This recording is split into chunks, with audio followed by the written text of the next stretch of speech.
بسم اللہ الرحمن الرحیم۔ السلام علیکم دوستوں اور پیارے بھائیوں، آج ہم آپ کو ایک عبرتناک واقعہ سناتے ہیں کہ اللہ کا عذاب کس طرح نازل ہوتا ہے۔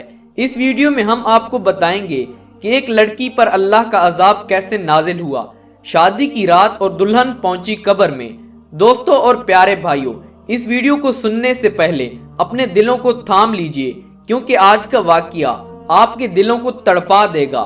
دوستوں، میرے خیال سے ابھی تک آپ نے ہمارے چینل کو سبسکرائب کر کے بیل آئیکن کو آن نہیں کیا، تو جلدی سے ہمارے چینل کو سبسکرائب کر کے بیل آئیکن کو آن کر لیں تاکہ مزید ویڈیو کا آغاز کر سکیں۔ دوستوں اور پیارے بھائیوں، یہ واقعہ پیش آیا ہے انڈیا کی ایک لڑکی کے ساتھ۔ دوستوں، یہ کہانی ہے ایک بدتمیز اور بگڑی ہوئی لڑکی کی۔ اسلام نے جن باتوں کو کرنے کا حکم دیا، یہ لڑکی ان کاموں کی خلاف ورزی کرتی تھی، اور کبھی بھی یہ لڑکی اسلام کو فالو نہیں کرتی تھی۔ اس کی امی اسے بہت سمجھاتی تھی، مگر وہ لڑکی اپنی ماں کی ایک نہیں سنتی تھی اور کہتی تھی جو ہوگا دیکھا جائے گا، ابھی تو بہت وقت پڑا ہے۔ ناظرین گرامی، اب اس کی شادی تیار ہو چکی تھی اور یہ دن اس کی رخصتی سے ایک دن پہلے کا ہے۔ اس لڑکی نے اپنے تمام دوستوں کو شادی میں بلایا اور اس کے ساتھ اس کے کزن بھی تھے۔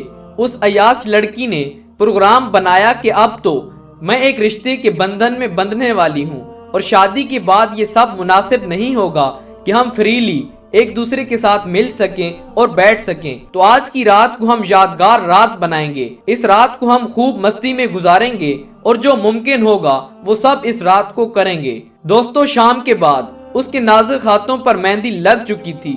شادی کی خوشی میں صدقہ اور خیرات کرنے کی بجائے وہ رات انہوں نے گانے بجانے میں اور شور شرابے میں اور ناچنے گانے میں گزار دی۔ دوستو، جب صبح کی اذان ہونے لگی تو انہوں نے ناچ گانا بند کیا اور کہنے لگے کہ اب ہم سونے چلتے ہیں، اور کہنے لگے کہ اب ہماری ملاقات شام میں ہوگی۔ لیکن وہ یہ نہیں جانتے تھے کہ کس کی ملاقات کب اور کہاں ہوگی۔ تو وہ لڑکی شکر کرنے کی بجائے، صبح کی نماز پڑھنے کی بجائے کہ اللہ تعالیٰ نے مجھے یہ خوبصورت دن دکھایا ہے، وہ لڑکی اپنے بستر پر تھک ہار کر سو گئی۔ دوستو، صبح ہو چکی تھی اور دن کے 12 بج چکے تھے اور گھر میں مہمان بھی آنا شروع ہو چکے تھے۔ اس کی ماں نے اپنی چھوٹی بیٹی سے کہا کہ جا کے اپنی بڑی بہن کو اٹھاؤ۔ اس کی چھوٹی بہن دوڑتی ہوئی گئی اور دروازہ کھٹکھٹایا، لیکن اس کی بہن دروازہ نہیں کھول رہی تھی۔ اس کی چھوٹی بہن دوڑتی ہوئی ماں کے پاس آئی اور کہنے لگی کہ باجی دروازہ نہیں کھول رہی۔ دوسری چابی سے جب دروازہ کھولا گیا تو انہوں نے سامنے ایک بھیانک منظر دیکھا۔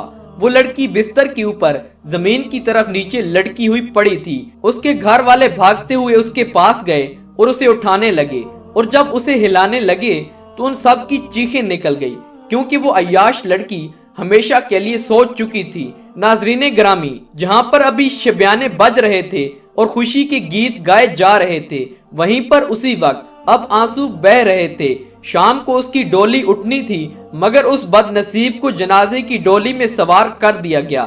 سارے باراتی، اس کے دوست اور اس کے کزن اس کو شادی کے گھر لے جانے کی بجائے قبرستان کی طرف ایک اندھیری کوٹری میں چھوڑنے جا رہے تھے۔ اب وہ لڑکی شادی کے جوڑے میں نہیں بلکہ ایک کفن میں لپٹی ہوئی تھی، اور دوستوں دیکھتے ہی دیکھتے اس لڑکی کو ایک قبر میں اتار دیا گیا۔ دوستوں اور پیارے بھائیوں، ایک دن پھر وہ اپنی ماں کے خواب میں آئی اور کہنے لگی کہ امی جان، میں بہت زیادہ مصیبت میں ہوں، مجھے بچا لیجئے۔ اس کی ماں یہ خواب دیکھ کر تڑپ کر اٹھ بیٹھی اور اپنی بیٹی کی بخشش کے لیے دعا کرنے لگی، صدقہ خیرات کرنے لگی، عبادتیں کرنے لگی کہ شاید اس کی بیٹی کے عذاب میں کمی آ جائے۔